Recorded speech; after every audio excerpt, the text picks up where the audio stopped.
Wow, that was quite underwhelming.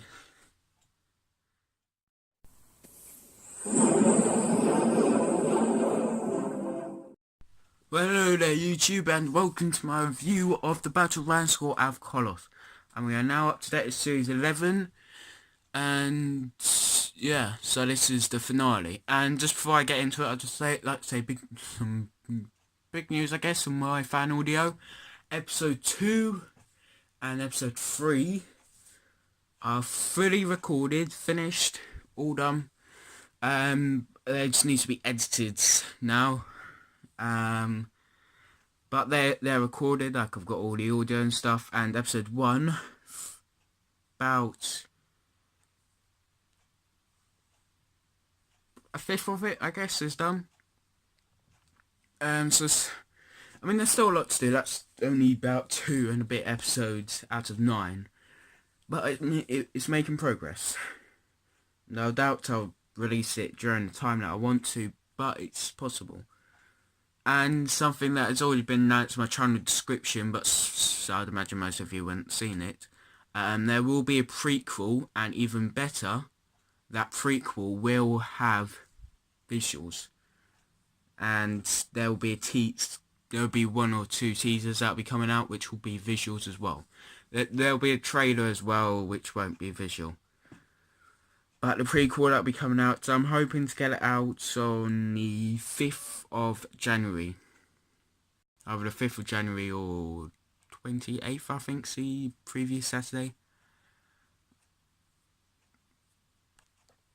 But yeah, so episode 10 of Series 11.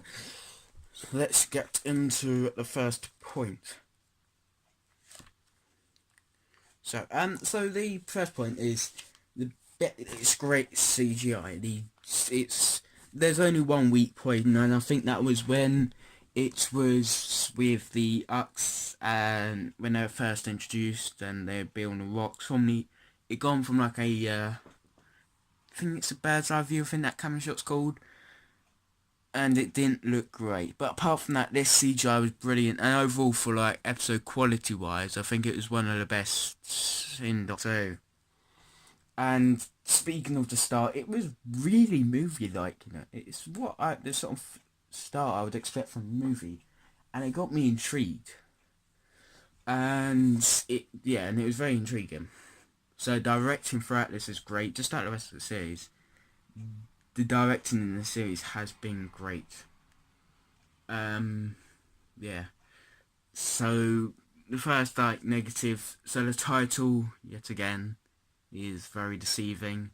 The Battle of Ranskoor of Kolos. What battle?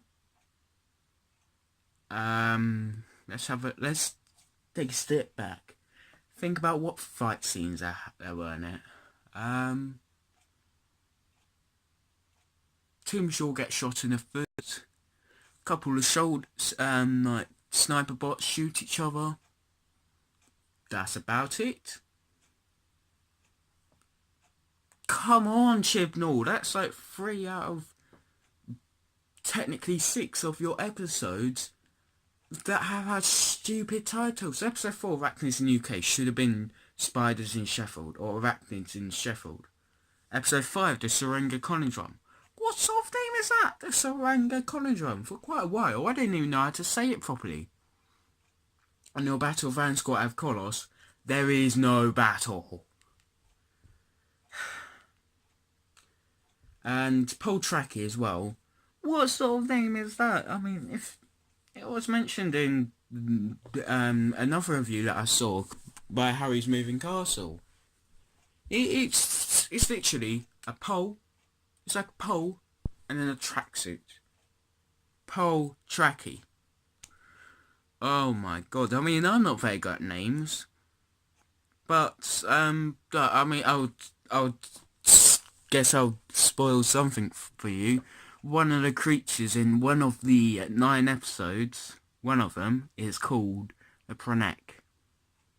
So yeah, I'm not great at names, but I'm not even a scriptwriter. I just do fan audio script writing. But Chibnall is a professional scriptwriter. He should be able to come up with good names. And the side character, and Poltraki is terrible and only used for plot convenience. That's the only thing he's used throughout the entirety of this. He's only there for plot convenience. Okay, nothing negative. So for a little bit. So the battles, the setting, like visually, this story is great. It said the CGI was great, and the setting of the battlegrounds, I guess you could say, was really good with all the ships, and some of the shots as well that we used are really good and gave it that sort of battle feeling that never came. And something else that they did is Graham's character was very, very interesting. I was really intrigued and kind of on the edge of my seat with where his character was going to go, because I genuinely thought that he was going to try and kill Tim Shaw, but I thought Tim Shaw would actually kill Graham. And I've seen the photo of New Year's special when it's just Dr. Graham, Yaz, and Ryan with the TARDIS in the background or some sort of underground place. But I thought, they in Tortured they put Susie was it? In the title sequence, I think, and they put her in promotional photos, so you never know. And Juvenile did have a big part of Tortured. But yeah, it's his character's very interesting, and there's a scene, there's a bit where the Doctor, Graham said that he wants to come with the Doctor. Surely the Doctor's first priority would be, one of the things she wants to do the most would be keeping an eye on Graham to make sure that he doesn't kill Tim Shaw or try. But nope, she lets him go out on his own. And she says she won't let him do that when she's literally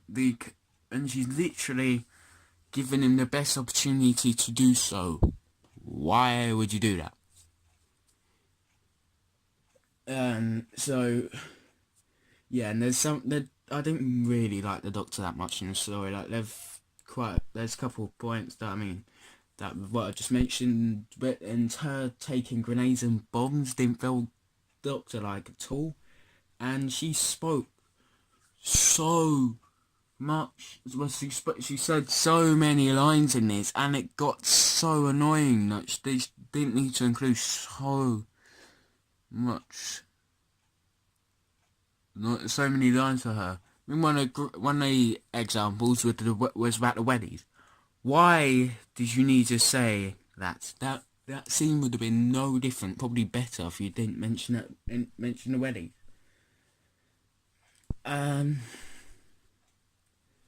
Yeah. So as I said, sniper bots win this. No rubbish, as usual. Just being a normal sniper bots being rubbish. Just what they do. And I'm flying through these points, so this might not actually be as long of a review as I thought, but I'd imagine it's going to be longer than it takes you away, reviewers. So yeah, so I think that throughout the series, one of the main things the series has been lacking is some sort of connection between episodes, because there've been too many. I don't think it's good to really have 10 standalone episodes. You could pretty much say that there's been 8, because the first 2 had connections with each other, but they weren't really 2-parters, so it doesn't really count in my eyes. But they definitely should have had a 2-parter, and they should have had a story arc. And they did mention the Stenza, and obviously they were in episode 1, so they're a villain. I did mention them in the Ghost Menu, but I think Stenza should have come back, maybe at the end of episode 5, have hit then show him teleporting on the planet. I think it just built up to this a little bit more and created a bit more tension and intriguement for us. And keep us intrigued for the finale. And something else that Chibnall seems to do a lot is he does a lot of telling but it doesn't show in it. There's a lot during this episode. The army of robots, and there's a couple other things. The story wasn't really that great, and it's not that memorable at all, to be honest. And because of that, the main reason because of that is that this episode does not feel like a finale. It doesn't have a finale-like feeling at all.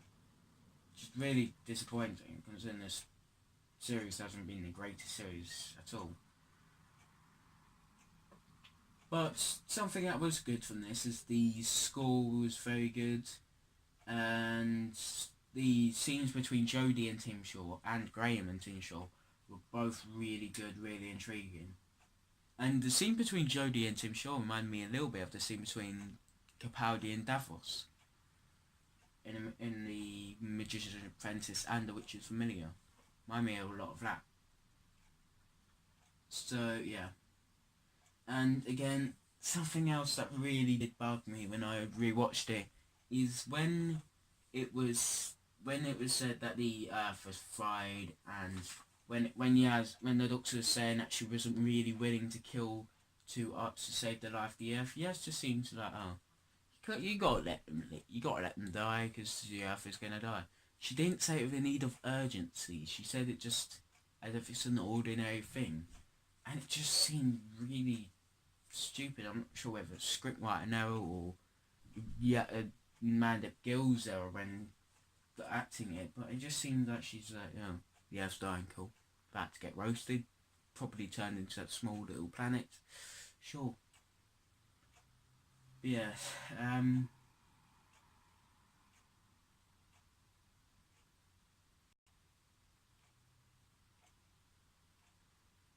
so yes, and I think, speaking of the Ucks, I think there was definitely needs to be more development of them. They were just there.